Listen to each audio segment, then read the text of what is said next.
Hello everyone and welcome to another Cut Rate Commander Precon Upgrade Guide, the series in which we take a look at Precon decks and bring them up to cut rate standards. My name is Grazzet and today we'll be looking at the Upgrades Unleashed Precon from Kamigawa Neon Dynasty, which we'll be bringing up from its $30 price point to the more typical $65 of our usual Cut Rate Commander builds. Before we continue, be sure to like, comment, and subscribe if you like this content and would like me to continue making more videos like this in the future. And if you're feeling particularly generous, consider buying me a coffee at the link in the description to keep me caffeinated as I work on more of these builds. So with that out of the way, let's start by taking a look at the commander and game plan.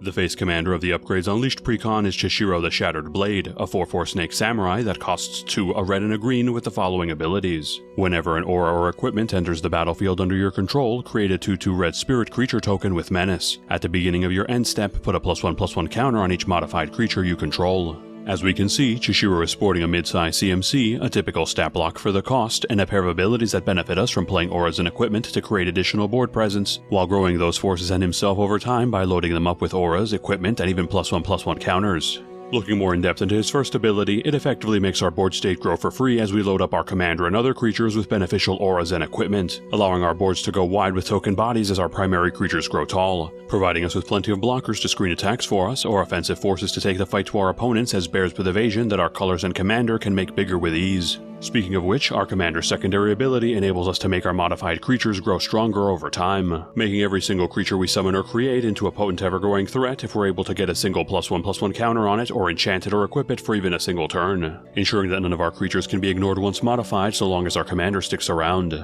So, aiming to make the most out of our commander's ability to grow our board and spread counters via modification, this upgrade will take the core build in an aura-heavy +1/+1 counter direction. While artifacts undoubtedly benefit our commander as much as auras and are arguably safer to avoid getting 2-for-1, green has a superb suite of support for enchantments that get us even more value as we play them, which sadly equipment does not have access to in our colors. The core build already has a few stellar aura entries right out of the box, but we're going to be augmenting it significantly with additional cheap and efficient auras to get extra bodies on board quickly with our commander, as well as potent finishers to help our pumped up creatures close out games. Looking at the +1/+1 counter side of things, we'll of course be keeping the most efficient sources of counter distribution from the core build, while adding even more AoE and repeatable sources of counter generation to ensure our creatures get modified as soon as possible, and begin growing alongside our commander to increase our board presence. And while we'll be moving away from traditional equipment, we'll be running a fair few number of the new reconfigure equipment creatures as alternatives, all of which offer us bodies to grow with counters that we can use to modify our creatures later and, should we lose the equipped creatures, still leave themselves behind to continue the fight.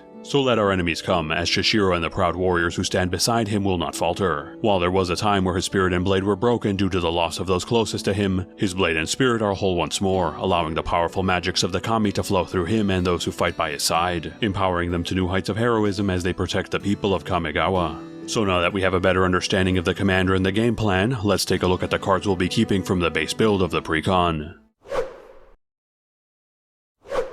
First, starting with the creatures from the core build that made it past tryouts, the repeatable counter distribution sources of Grumgully the Generous, Forgotten Ancient, and Loyal Guardian all get to keep their spots, as they can all easily modify our creatures for our commander to grow further afterwards. The self-counter generating creatures of Krinko 10 Street Kingpin and Champion of Lampult also get to stay in, since they can both modify themselves easily and allow us to grow our board state or give board-wide evasion respectively as they grow bigger. Fertilid and Rishkarpima Renegade also make the cut for the great ramp they provide the build, the former by letting us convert its counters into land ramp, and the latter turning all our counter-laden creatures into mana dorks, both of which work great alongside our commander and other sources of counter distribution. The equipment creature pairing of Komainu Battle Armor and Tanuki Transplanter also stay in, both allowing our commander to generate extra bodies as they come in and giving us either a decent stat boost evasion and creature disruption or a sizable amount of ramp, both of which benefit the deck's game plan. Then we close out our creature carryovers with Kami of Celebration and Aki Battle Squad, both of which get us extra value out of our modified creatures, the former by giving us a substantial amount of card advantage as we swing in with them, and the latter securing us an additional combat phase for us to swing in with them again, which goes a long way to improve this build's card advantage and reach while staying on the modified creature game plan.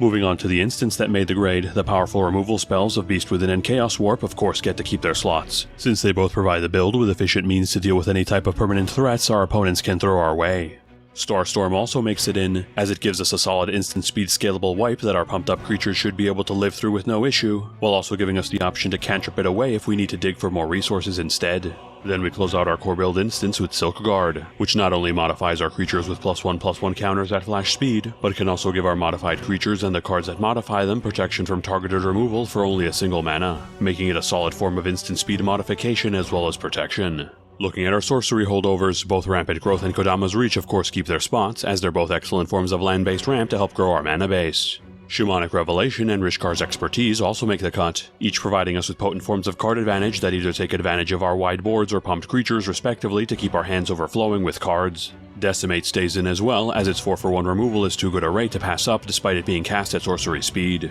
Finally, Smoke Spirit's Aid makes it in as our final sorcery carryover, being absolutely insane alongside our commander by creating a 2/2 body for each mana we pump into it, and leaving behind literal bombs on the field to damage our opponents and ramp us as our opponents' creatures die off. Proceeding to our enchantments, we'll be keeping the Aura Suite of Order of Nihilea, one with the Kami, Snake Umbra, and Bear Umbra, all of which work nicely alongside our commander to create more tokens and giving us good sources of ramp, token creation, and card draw, with the latter two even throwing in a layer of protection with their totem armor to keep our enchanted creatures on the field for longer. Unquenchable Fury also makes it in, its on-attack burn giving us a decent way to punish opponents who generate a lot of card advantage, and its recursion allowing us to proc our commander again and again as it's sent to the bin, making it perfect to put on throwaway tokens for extra damage. The +1/+1 counter sources of Invigorating Hot Spring and Rhythm of the Wild also get to keep their spots, as they can both easily modify our creatures with +1/+1 counters or instead grant them haste to get them into combat that much faster. Then we close out our kept enchantments with Concord with the Kami, which serves as a powerful payoff to give us additional counters, card draw, and tokens on board as we modify our creatures, working particularly well with the more aura-focused direction of the deck, as it will enable us to get that card draw more often, which is arguably its most valuable effect.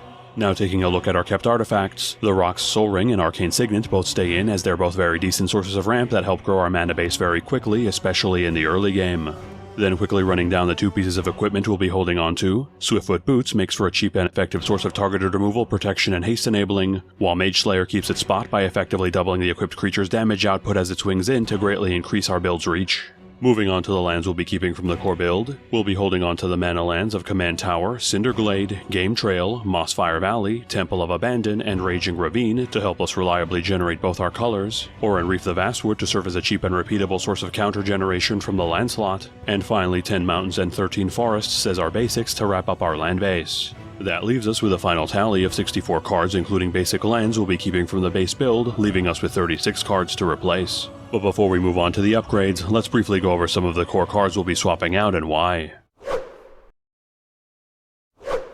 Looking at our creature washouts first, the ramp sources consisting of Orochi Mergekeeper, Sakura Tribe Elder, and Rampant Rejuvenator fail to make it in, as we'll be replacing them with more aura-focused forms of ramp that work better alongside our commander. Tawashi Guidebot and Walking Skyscraper also get the axe, as they're both a tad bit too expensive for the modified payoffs they provide. Speaking of too expensive, Spearbreaker Behemoth and Primeval Protector also get cut due to this, their mana cost being too much for this build to handle even in the latter's case, who turns into a brick if we draw it early before we have an established board state. Going over some more of our green cuts, Genesis Hydra fails to make the grade as our newer lower mana curve makes it difficult to get substantial value out of its ability to cheat cards into play. Acidic Slime, despite being a decent source of removal, is a bit too expensive for what it does, and Whiptongue Hydra is ultimately too limiting of a board wipe unless we know ahead of time we'll be facing a flyer-heavy build. Then turning our attention to our red creature washouts, Agitator Ant gets cut since its goad and +1/+1 counter generation is a bit too awkward for this build to use effectively. Goblin Raze Runner's extra burn, while nice to have, ultimately doesn't impact the board enough to warrant running it. Tauren Mauler's just an ever-growing beatstick which is admittedly effective but not necessary for the build, as we would rather have ways to modify many creatures instead of just one. And Ox of Agonis's Draw and Recursion are again a bit too expensive for what this deck wants to do.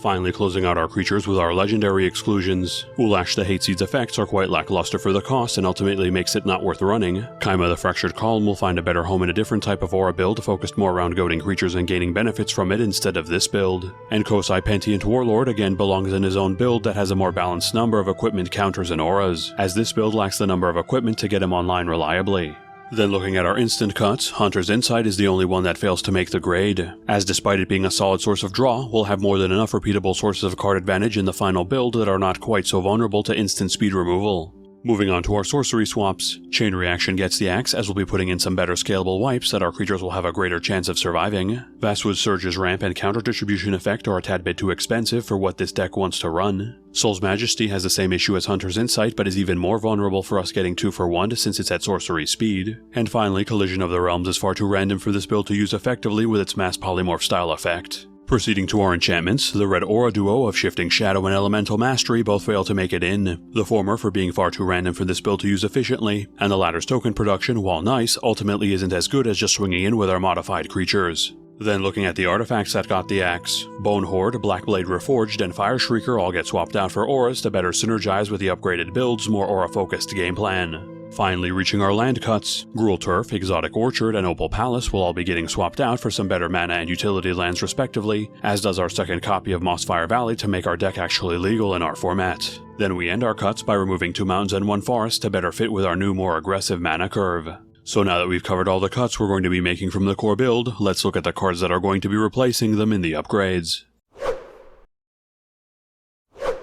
Starting off with our new creature additions, the Red Equipment Creature Suite of Rabbit Battery, Lizard Blades, Ogre Head Helm, and Bronze Plate Boar all get slotted into the new build, as they all enable our commander while not hampering our creature base, in addition to modifying our creatures with solid stat boosts, keywords, and effects when needed or just serving as extra bodies otherwise. Moving on to our new enchantment-focused entrants, Setessan Champion, Verduran Enchantress, and Eidolon of Blossoms will all be swapped in to give our build a huge amount of draw power as we enchant our creatures, ensuring our hands remain full as we pile on the auras and other enchantments onto our creatures and board respectively. A legendary pair of counter distribution sources then join our upgraded creature roster with Helena and Elena partners and Renata Call to the Hunt, both of which make it easier to modify our creatures with counters to benefit from our commander's ability, while also being pretty solid targets to be modified themselves thanks to their keywords and high power respectively. Thundering Raiju then also joins our upgraded creature base as another repeatable source of counter distribution, as well as a solid modified creature payoff in the form of AoE burn every time it swings in to give our build a substantial amount of reach even if it only gets to swing in once or twice.